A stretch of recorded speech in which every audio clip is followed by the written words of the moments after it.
자, 할렐루야. 12월입니다. 우리 교회의 달력은 교회력이라고 하는데 오늘부터가 새해가 시작됩니다. 성령 강림절이 26주나 시작이 되고요. 그리고 성령 강림절이 끝나면서 강림절이 시작이 되는데, 강림절이라고 하는 것은 내려오심을 기념하는 절기다, 이런 뜻입니다. 예수님의 오심을 기다리는 절기인데 우리 기독교 대한감리회가 채택하는 용어입니다. 근데 이게 가장 정확하게 표현하는가 하는 데서는 좀 의문점이 있습니다. 강림절을 다르게 부르는 말이 대림절 혹은 대강절, 그래서 다 대자가 붙습니다. 기다릴 대자입니다. 그러니까 오심 혹은 내려오심을 기다리는 절기다. 그래서 우리 감리교는 오신다는 것에 중점을 두고 다른 용어들은 기다린다 하는 데 중점을 두는데, 어쨌든 기다리는 절기인데요. 이 기다리는 게 막연하게 우리가 뭘 준비하고 그렇게 해서 기다리는 걸 말하는 게 아닙니다. 하나님께서 우리들의 미래를 디자인하시고 설계하셔서 우리에게 확 던지신다, 이런 뜻입니다. 영어에 미래를 의미하는 단어가 둘 있는데, 하나는 우리가 잘 아는 future, 그래서 오늘 다음에 오는 내일 이런 미래의 시간을 이야기합니다. 근데 또 하나 우리는 잘 쓰지 않지만 강림절을 영어로 advent 이렇게 이야기합니다. 이게 또 미래를 이야기하는데, 영어 사전을 찾아보면 출현, 도래 이런 뜻으로 해석이 되어 있습니다. 이게 바로 우리가 만들어가는 미래는 future라고 한다면, 하나님께서 만드셔서 우리에게 보내시는 것, 우리에게 다가오는 미래, 이것을 우리는 강림, 어드벤트라고 이렇게 이야기를 합니다. 바로 하나님께서 성탄절 프로젝트를 만드시고 그 예수님의 사건을 통해서 우리의 미래를 환하게 보여주시는 그런 뜻이다, 이런 겁니다. 그러니까 이 강림절을 보낼 때 우리가 할 일은 오시는 미래, 오시는 예수님을 우리 안에 잘 모실 수 있도록 우리의 내면을 청소하고 우리의 마음밭을 경작하면서 그렇게 준비해야 됩니다. 그래서 취지는 다 다르겠지만 이렇게 촛불도 켜시고 성탄 트리도 만드시고 또 새벽 기도 때 나오셔서 강림절 말씀 묵상도 하시고 이러면서 강림절을 보내는 겁니다. 바라기는 2019년 강림절이 여러분의 생애에 예수님을 확실하게 모시는 그러한 마음밭이 되시는 변화의 절기가 되시기를 주님의 이름으로 축원합니다. 2019년 강림절에 하나님께서 우리들에게 특별한 말씀 묵상의 기회를 주셨습니다. 배경을 좀 설명해야 됩니다. 요한계시록이라고 하는, 어떻게 보면 예수님 오신 건 좀 어울리지 않는 그런 것인데, 2016년 3월 2일에 수요일입니다. 이때 우리가 수요 TBC 성경 공부라는 것을 처음으로 시작했습니다. TBC라고 하는 것은 Total Bible Curriculum, 그래서 성경을 전체적으로 통독하면서 진행하는 성경 공부의 약자입니다. 신구약 전체를 통독하는데 성경 권별로 그렇게 66권을 다 공부하는 교재입니다. 전부 다 합해서 70강, 70주를 하도록 되어 있는데, 저희들이 2017년 12월 마지막 주일에 70과를 끝냈습니다. 2년이 걸린 셈이죠. 수요일 오전반, 수요일 저녁반 두 개로 나눠서 진행했는데 한 100여 명 정도가 수료를 했더랬습니다. 그리고 그 다음 해 이것을 온 교우들이 함께 나누었으면 좋겠다 해서 2018년 3월부터 시작해서 주일 예배 설교를 TBC 성경 교재 커리큘럼으로 진행했습니다. 이때는 우리 주일 1, 2, 3부만이 아니고 어린이 교회, 청소년 교회도 동일한 진도로 동일한 성경 본문을 가지고 함께 성경을 공부를 했습니다. 그래서 2년이 다 되는 시점인 지금 2019년 12월에 우리가 이제 신약 성경의 마지막 권인 요한계시록에 당도한 것입니다.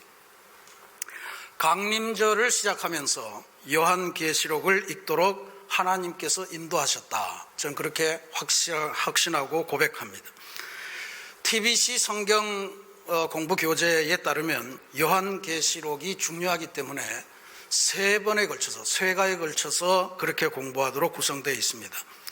그런데 이번 12월에 마침 주일이 5번이 있어서 이 5주 전체를 저는 요한계시록을 설교하면서 강림절, 성탄절, 송년주일까지 보내려고 합니다. 그리고 12월 강림절 새벽 묵상도 요한계시록으로 진행합니다. 하나님께서 2020년 새 역사를 우리들에게 준비하고 계실 텐데 그것을 위해서 우리의 마음밭을 새롭게 경작하는 그러한 은혜다, 이렇게 믿고 진행하시면 좋겠습니다. 주일 예배 설교 5번을 통해서는 요한계시록의 전체 구조와 중심되는 메시지가 뭘까 하는 것을 함께 묵상하며 은혜 나누도록 하시고요. 새벽 기도회를 통해서는 매일 하루 한 장씩 요한계시록의 내용을 함께 상세하게 묵상하려고 합니다. 그러니 이번 강림절 새벽 묵상과 주일 예배를 다 참석하셔서 요한계시록을 정복하고, 이 시대가 혼란합니다. 거짓된 가르침이 많은데 하나님께서 나를 위해 주시는 이 시대의 말씀, 이 시대의 영적인 지혜를 얻으시는 그러한 시간이 되시기를 부탁을 드리겠습니다. 요한계시록은 안타깝게도 우리 한국교회 강단에서 거의 설교되지 않는 성경입니다. 왜 그럴까? 제가 곰곰이 생각해 봤더니 이런 이유가 있을 것 같아요.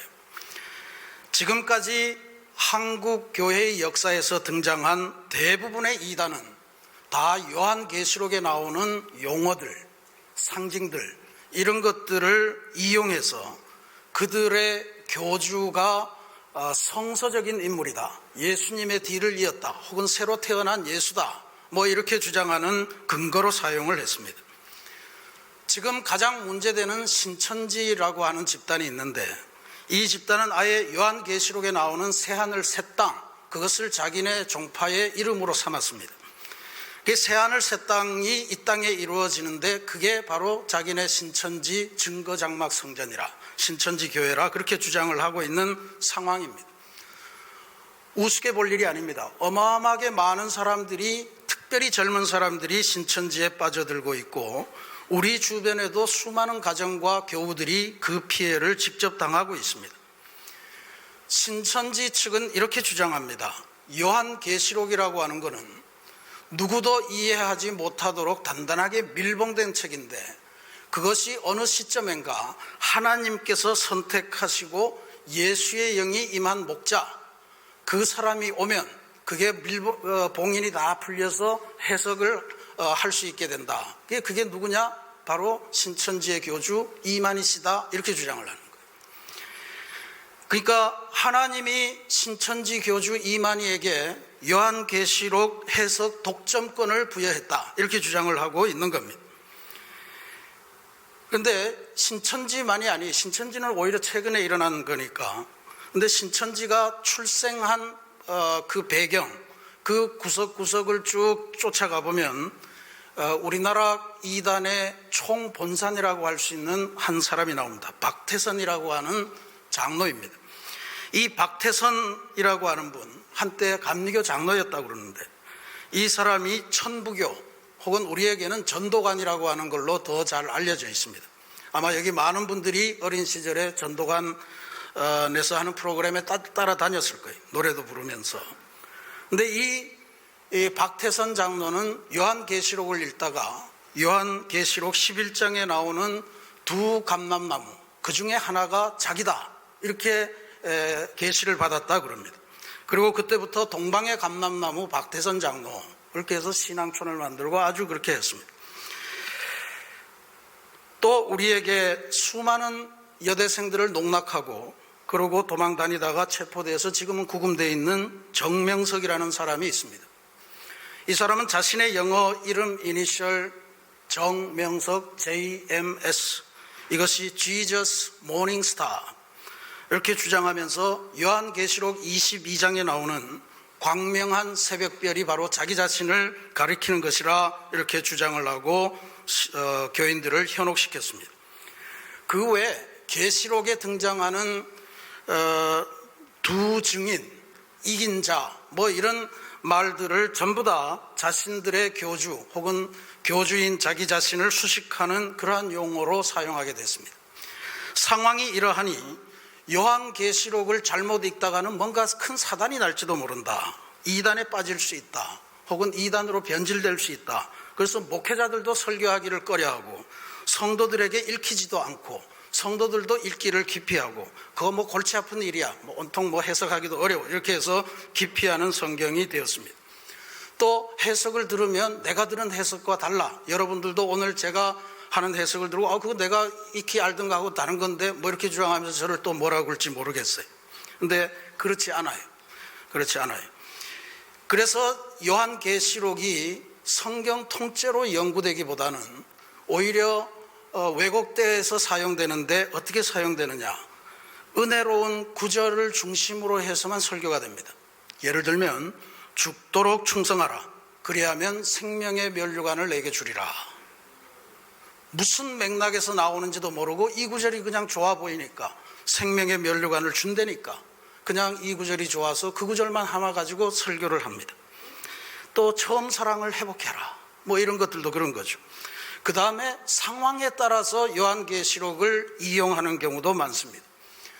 그리스도인의 장례식에 가보면 거의 대부분의 예배에서 계시록 21장에 나오는 새하늘 새 땅의 비전, 하나님께서 그 눈에서 눈물을 닦아주시고 이제 더 이상 죽음도 없고 아픔도 없고 질병도 없는 그러한 곳이 기다리고 있을 거다라고 하는 내용의 말씀이 인용되고 있습니다.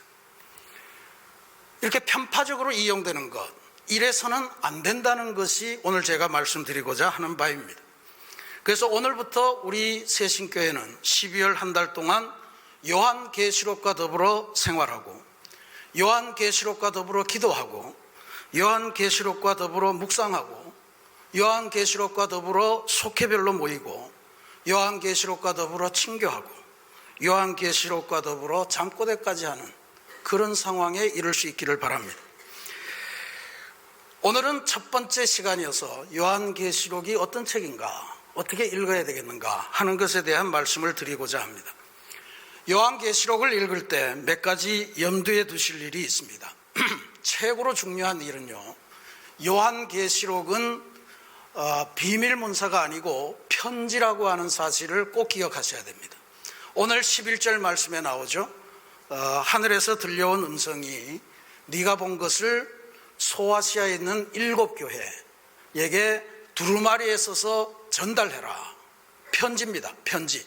소아시아 7교회 교회와 성도들에게 보내는 편지였다는 거예요. 요한은 자기가 자기 자신을 소개하면서 예수의 환난과 나라와 참음에 동참하느라고 반모섬에 지금 갇혀있다, 이렇게 소개를 해요. 예수의 환난, 이건 예수님이 주신 환난이 아니고 예수님으로 인해서 받은 환난을 말합니다. 그리고 나라라고 하는 것은 하나님 나라를 말하고요. 참음이라고 하는 이 단어는 사실은 저항이라 하는 단어와 일맥상통하는 단어입니다. 그러니까 예수님 때문에 환난을 당했고 하나님 나라를 위해서 애쓰고 사단의 역사에 저항하다가 지금 반모섬에 갇힌 내가 동일한 고난 가운데 있는 7교회 너희들에게 내가 본 것을, 하나님이 말씀해 주신 것을 전달해 준다라고 하는 편지의 내용이라는 거예요. 편지는 어떤 경우에 씁니까? 서로가 다 알아들을 때 쓰는 거예요. 받는 사람이 어떤 메시지인지 알아야 되는 거예요. 그러니까 요한계시록은 절대로 누구도 모르게 아무도 해석하지 못하도록 밀본된 책이 아니고, 초대교회 시절에는 초대교회 교인들이면 누구나 알 수 있는 그러한 언어와 그러한 상징과 그러한 용어들을 사용해서 초대교회 교인들이 열심히 읽었고, 그리고 예배 때마다 사용했던 그러한 성경이기 때문에 우리 신약 성경 27권에 당당하게 올릴 수 있었다, 자리를 차지할 수 있었다라고 하는 것을 기억하는 게 중요합니다. 물론 당시가 로마 황제를 숭배하는 시대였기 때문에 예수님을 믿는다는 것은 반역죄에 해당하는 일이었습니다. 그래서 함부로 쓸 수는 없었어요. 그래서 다양한 상징, 로마 제국을 제대로 쓰지 못하고 다른 단어로 바꾸어내고 이런 암호를 쓴 것은 사실입니다. 예를 들면 이런 암호가 있어요. 초대교회 교인들이 아주 유명하게 썼고 오늘 우리들도 알고 있는 암호입니다. 이런 거 보셨죠? 차 뒤에 이런 거 많이 붙이고 다니시죠? 이런 거 붙이고 다닐 때 운전 조심하셔야 됩니다. 잘 하셔야 돼요. 새치기 하지 마시고 과속하지 마시고. 저게 물고기예요. 저 안에 담긴 단어가 무슨 단어냐면 익투스, 물고기라고 하는 헬라어 단어입니다. 근데 저 익투스를 왜 저렇게 초대교회 교인들이 좋아했는가? 저 단어 하나하나가 이런 이야기예요. 앞에 있는 맨 첫 글자부터 시작해서 이에수스, 그 다음에 X는 크리스투스, 그 다음에 이 골뱅이 같은 거는 테우스, 하나님이라는 뜻이. 또 Y로 되어 있는 것은 U로 읽는데 휘오스, 아들이라는 뜻입니다. 그리고 마지막에 시그마라고 하는 이 단어는 소조메테, 구원자라고 하는 뜻입니다. 그러니까 예수 그리스도는 하나님의 아들이요 우리의 구원자이십니다 라고 하는 단어의 앞글자를 다 따니까 물고기라는 단어가 나오더라, 이런 이야기. 그래서 초대교회 교인들이 서로 만나면 누군지를 알지 못하잖아요. 그래서 그 앞에서 물고기를 이렇게 그리면 당신도 그리스도인이군요. 그래서 서로 교제를 나누고 그때부터 비밀을 공유하고 이렇게 됐다, 이런 이야기. 요한계시록도 이와 같은 형태로 읽어야 됩니다. 교인들은 다 아는 이야기예요. 근데 로마 당국만 몰라요. 그게 비밀이라고 하는 거지. 누구도 알지 못하게 밀봉이 됐고 어느 날 누가 나타나서 해석해주고 이런 게 아니다, 이런 이야기. 평범한 편지였다. 두 번째로 기억하셔야 될 거는 요한계시록에 나오는 다양한 상징들이 있습니다. 나무도 있고 짐승도 나오고 숫자도 나오고 뭐 아주 복잡하게 그렇게 나와요. 근데 이런 상징들과 용어의 대부분은 구약 성경에서 그대로 인용된 것이고 살짝 변형되어서 인용된 것이다 라고 하는 것을 기억하셔야 됩니다. 그러니까 우리가 알지 못할 게 아니에요. 성경 공부를 잘 하시면 그냥 쉽게 이해되는 그런 이야기들이다 라고 하는 이야기입니다. 특별히 구약 성경에서 다니엘서는 구약 성경의 계시록이라고 알려져 있는 그런 말씀이에요. 다니엘서와 에스겔서에서 많이 인용이 되어 있습니다. 오늘 우리가 봉독한 13절 말씀에 촛대 사이에 서 있는 인자 같으니, 그 다음에 14절에 그의 머리에 털의 희기가 흰 양털 같고 눈 같으며 그의 눈은 불꽃 같고 뭐 이런 표현. 15절에 인자의 발이 풀무불에 단련한 빛난 주석 같은 뭐 이런 표현들은 다 다니엘서에서 나오는 그런 표현들을 그대로 차용한 거나 약간 변형한 겁니다. 주님의 음성이 많은 물소리 같다 라고 하는 것은 에스겔서에서 하나님이 등장할 때 등장하는 그런 표현입니다. 그 외에도 출애굽기, 시편, 이사야에 나오는 하나님을 상징하는 표현들, 이를테면 오른손, 주님의 오른손, 이런 것들은 구약에서 아주 유명한 하나님의 의로우심, 하나님의 권능을 상징하는 그러한 표현들입니다. 그러니까 구약 성경에서 예언된 것이 지금에 와서 실현되고 있습니다 라고 하는 것을 가르쳐 주는 것이 요한계시록의 큰 의미입니다. 무슨 비밀 문서를 만들어서 아무도 못 알아보게 이런 게 아니란 이야기예요. 세 번째로, 이게 오늘날 요한계시록의 제일 어려운 문제인데요. 요한계시록은 이 세상이 종말되는 과정이 어떠한 것인가를 보여주는 그러한 프로그램으로 우리에게 나타났다, 이렇게 이해하는 겁니다.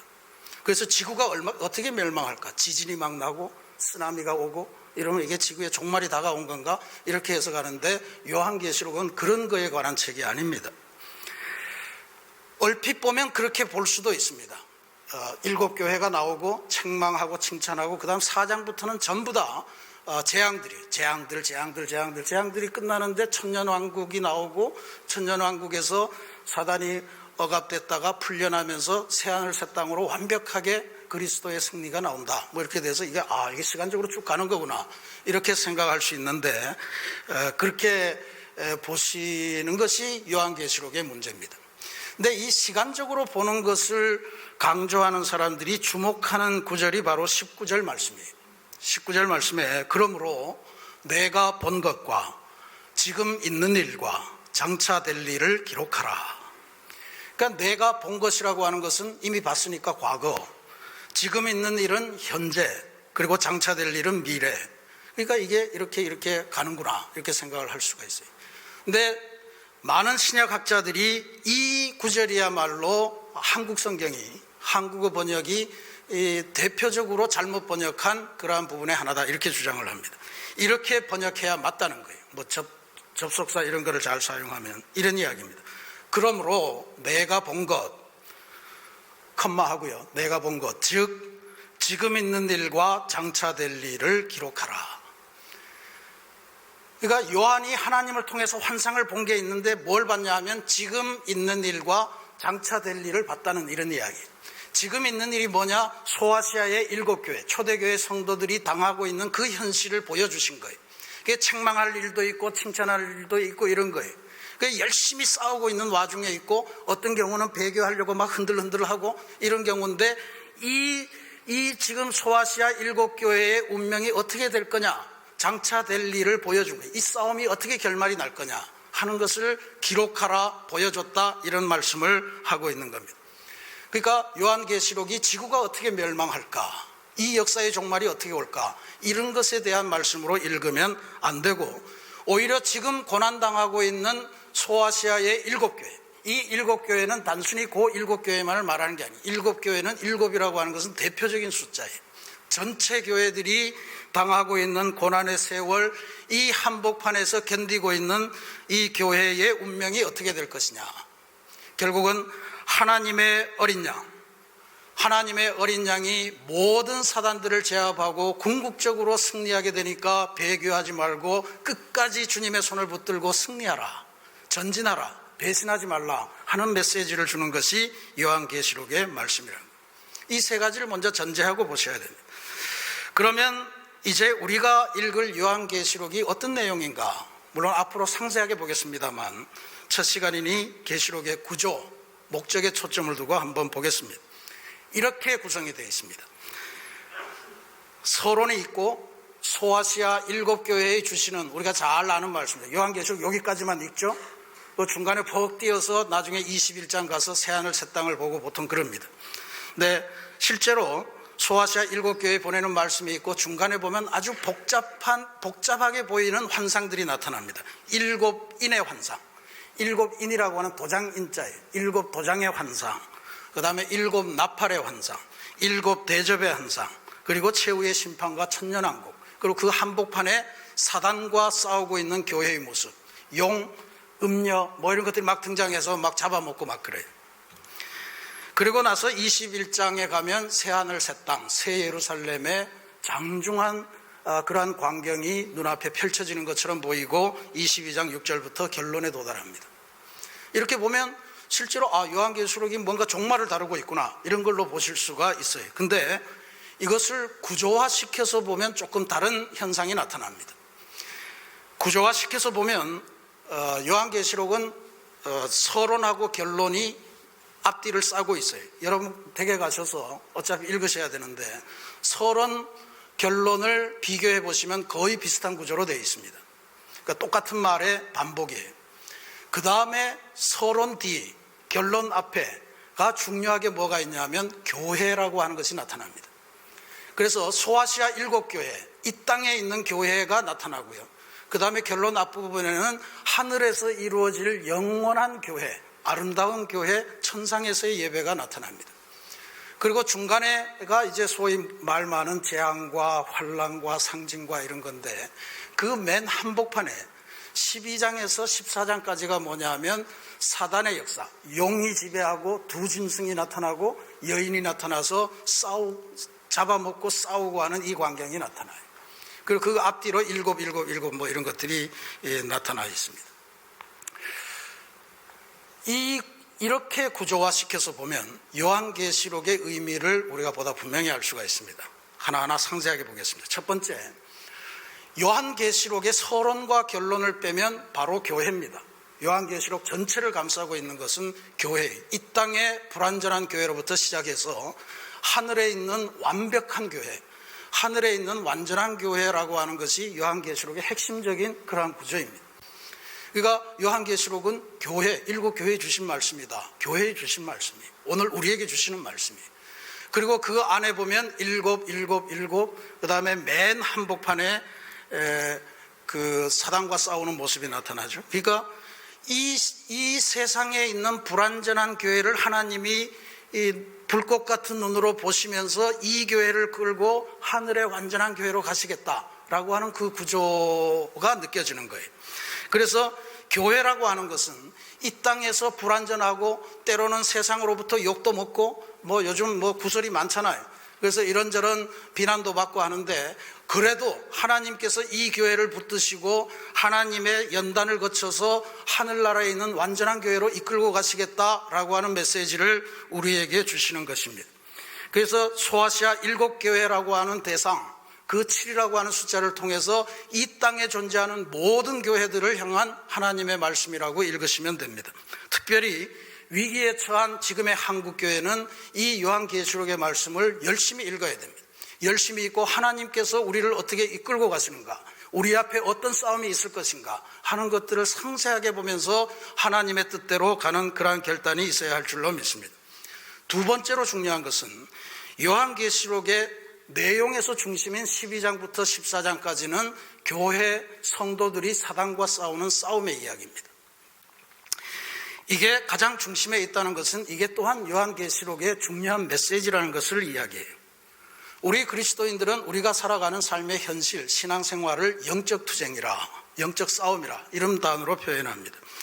신앙생활은 그저 축복받고 그리고 승리의 위로를 받고 하는 정도가 아니고 이 땅에서 끊임없이 하나님의 뜻에 반하는 세력들과 싸워서 이기고 하나님의 말씀을 지키기 위해서 나를 갱신하고 성찰하고 그렇게 살아가는 것을 의미합니다. 그걸 우리는 영적인 투쟁이라, 하나님의 역사를 방해하는, 내가 하나님의 뜻대로 살지 못하게 만드는 사단의 역사와 끊임없이 저항해서 싸우는 그것이 우리의 신앙생활이라 이렇게 말해주고 있습니다. 내 삶의 자리에서 하나님의 뜻대로 살아가는 것은 사실 싸움이 아니면 곤란합니다. 자녀를 하나님을 따르는 믿음으로 길러낸다는 것, 그것은 심각한 영적인 싸움입니다. 여러분, 하나님의 뜻대로 자녀를 기르고 계십니까? 아니면 학교의 뜻대로, 학원의 뜻대로, 아니면 여러분의 욕심대로 자녀들을 기르십니까?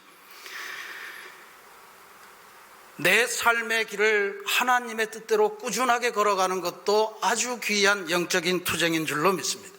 사업처에서 또 우리들의 삶의 현실에서 하나님과 돈이 싸울 때 우리는 어느 편을 드시나요? 기독교 신앙은 결코 우리들에게 현실을 잊으라고 주는 앞편이나 몰핀 같은 것이 아닙니다. 우리에게 끊임없이 깨어서 진리를 발견하고 진리대로 살아가기 위해서 거센 싸움을 해가는 것, 이것이 성도들의 삶이라고 하고, 이렇게 살아가는 사람들, 이렇게 살아가는 교회를 하나님께서 도와주시고 승리로 이끄시기 위해서 지금 오시고 계시다는 것을 알려주는 것이 바로 기독교 신앙이요 요한계시록의 내용입니다. 여러분, 이와 같은 삶을 살아가시기를 바랍니다. 그 다음에 세 번째로 요한계시록의 본론, 저 안에 있는 싸움들, 재앙들, 저 5가지입니다. 7인 도장, 7 나팔, 7 대접, 그리고 짐승과의 싸움, 천년왕국, 이런 내용들 앞으로 자세히 보시겠습니다만, 이것을 중심으로 해서 내용이 계속 반복됩니다. 하나님 그 핍박도 반복되고 심판도 반복되고 구원의 승리도 반복이 됩니다. 한 번으로 구원 끝나는 게 아니고 계속해서 구원해서 이겼나 싶은데 15장에 가면 완전히 모든 게 다 이겨서 끝난 것 같은데 또다시 핍박이 와서 무너지고 또다시 심판이 오고 또 하나님의 구원이 이루어지고 핍박, 심판, 구원, 핍박, 심판, 구원, 핍박, 심판, 이게 계속 반복이 돼. 저 5가지가 오는 동안 계속 반복이 돼. 왜 이렇게 반복을 시켰을까? 시간 순서가 아니라는 거예요. 1세기 초대교회 교인들이 살아가는 삶의 현실이 너무나도 핍박적이었고 너무나도 고달팠고 너무나도 힘겨워서 싸워서 이긴 듯하면 또다시 더 큰 공격이 오고 이겼나 싶으면 더 큰 놈이 와서 또 잡아먹고 이렇게 해서 계속됐다는 거예요. 그래서 그때마다 하나님의 도우심으로 일어나고 승리하고 또 일어나고 승리하고 또 일어나고 승리하고, 이게 오늘 우리들의 삶의 현실과 마찬가지입니다. 우리가 믿음으로 산다고 하면서도 얼마나 자주 넘어집니까? 그래도 주일 예배에 와서 다시 하나님의 말씀으로 힘없고 새롭게 살아야지 그러면서 교회 나가면 또 월요일날 또 넘어지잖아. 그 다음 주일날 와서 또 세움 받고 또 가잖아요. 이게 요한계시록의 이야기다, 이런 이야기. 초대교회 당시에는 로마 황제를 숭배해야만 구원을 얻는다. 그리고 그걸 지키지 않으면 영모죄로 걸렸습니다. 반역죄였습니다. 정치범이었습니다. 오늘날 우리들에게는 황제를 숭배하라는 신앙은 없지만 황제의 버금가는 하나님 신앙을 훼손시키고 하나님 신앙으로부터 떠나게 만들고 변절하게 만들고 변질하게 만드는 요소들이 우리 안에도 많습니다. 아마 가장 큰 위협은 돈의 위협일 겁니다. 물질주의, 상업주의라고 하는 것입니다. 많은 기독인 실업인들이 돈 때문에 부실공사를 하기도 하고 돈 때문에 탈세도 하고 돈 때문에 거짓말도 하는 것이 사실입니다. 평신도들만이 아닙니다. 오늘날 교회도 성직자들도 돈 때문에 사꾼 목자로 전락하고 있는 세상입니다. 교회도 기업처럼 세습하겠다. 뭡니까? 내가 만든 내 재산이라는 뜻 아닙니까? 하나님이 만드신 거예요. 하나님보다 황제를 더 우선하라고 강요했던 것처럼 오늘날 하나님보다 돈이 더 중요하다고 강요하는 그러한 시대를 우리가 살아가고 있는 것입니다. 그렇기 때문에 계속해서 핍박과 심판과 구원이 반복되는 이 현실을 우리가 살아서 끝끝내 최후 승리를 얻기까지 가야 된다고 하는 것이 요한계시록이 우리에게 던지는 도전입니다. 사랑하는 우리 새신교회 성도 여러분, 이런 상황을 보시면서 오늘 봉독한 말씀 20절 말씀을 눈여겨보시기 바랍니다. 내가 본 것은 내 오른손에 7별의 비밀과 또 7 금촛대라. 7별은 7 교회의 사자요 7 촛대는 7 교회니라. 7 계속 나와서 헷갈리죠. 7 촛대는 7 교회니까 이건 교회다. 그러면 7별이라고 하는 것은 7 교회의 사자다. 이 사자는 헬라어로 보면 천사입니다. 천사. 그러니까 초대교회 때 사람들은 어떤 신앙을 갖고 있었냐 하면 교회가 서면 그 교회를 지켜주기 위해서 하나님이 천사를 보내셔서 교회와 성도들을 지켜주신다고 믿었어요. 그러니까 여기 나오는 7별은 교회를 지키는 천사들이에요. 그러니까 7별이든 7 촛대든 합하면 교회입니다. 그렇게 보면 이 말씀이 중요합니다.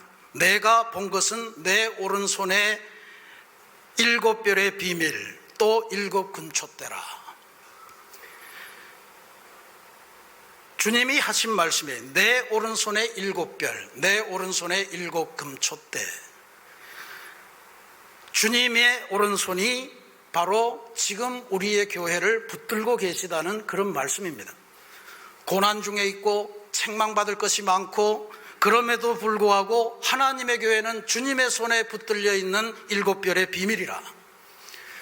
오늘 우리들은 이 땅에서 환난을 당하지만 여전히 주님의 오른손에 붙들려 있는 존재임을 기억하시기 바랍니다. 우리는 비록 연약하지만, 우리는 여전히 실수하지만, 우리는 여전히 흔들리고 있지만 주님의 오른손에 붙들린 존재요 성도요 교회임을 기억하시기 바랍니다. 두려워 말라. 내가 너와 함께함이라. 놀라지 말라. 나는 내 하나님이 됨이라. 내가 너를 굳세게 하리라. 참으로 너를 도와주리라. 참으로 나의 의로운 오른손으로 너를 붙들리라. 아멘. 하늘의 예수님께서 지금 이 땅에서 고난 가운데서 믿음을 지키려고 분투하는, 그러면서 살아가는 우리 교회와 성도들을 오른손으로 굳건하게 붙들고 계시다는 약속의 말씀이에요. 확증의 말씀인 줄로 믿습니다.